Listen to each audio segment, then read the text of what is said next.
Welcome to Humphreys of Henley TV, countryside concierge at its finest. And another warm welcome to Highclere Castle in the latest of our wonderful series, sharing all of the lovely rooms and grounds and the magnificence of the castle behind me. There's so much to cover and so much to share with you. We had to do it in a few episodes. I hope you enjoy this one.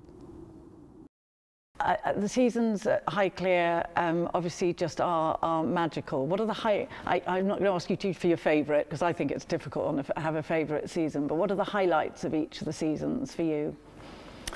Sometimes I think in the winter, when it's cold and foggy outside, you can hardly see the castle as you arrive.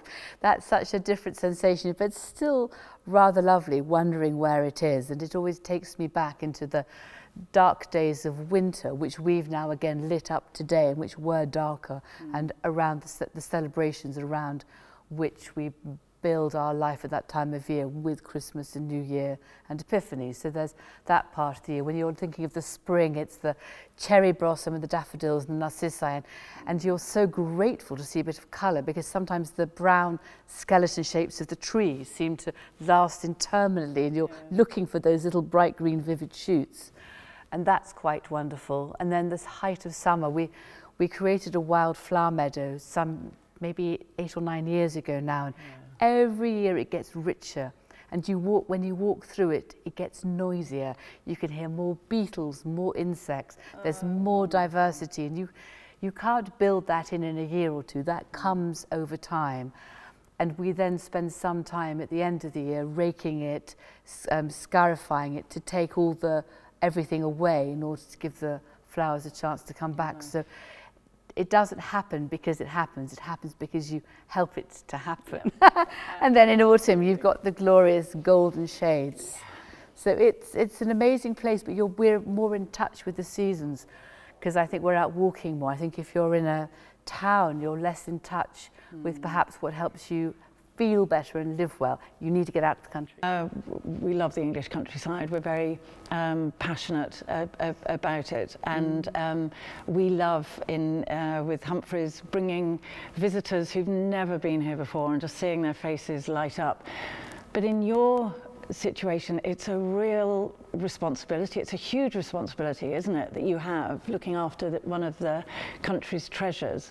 So how do you plan for that? How do you manage it? I think every day you can only try and do your best. So on the one hand, there's the luck, the privilege of living here. On the other hand, is the work and the responsibility. But actually, the more you work and the more you understand, the more you love. It doesn't come from nowhere. So it is a joy, and it's every single day I learn something new. And it's often maybe from, I don't know, some rewiring we're doing, and you suddenly understand how some part of the building works, how it was built, and our ancestors built it so well.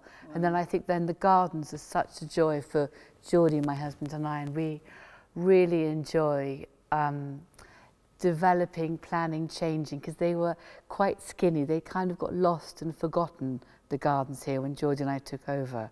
And they had become smaller after the 2 World Wars and gone much down in size, and the kitchen garden had gone. So now it's a much bigger, much more varied, much more exciting gardens to walk around, with an arboretum which is called the Wood of Goodwill, and in it I plant trees for friends and people who've worked here.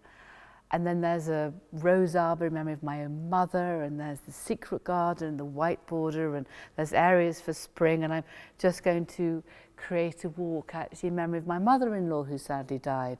So I thought it'd be really nice to do a walk for Jeannie. Yeah, that sounds wonderful. So isn't it fun? Then it comes alive, and it's a really positive project out of a sadness, and a lovely way to remember people. So that's one of my projects for this spring.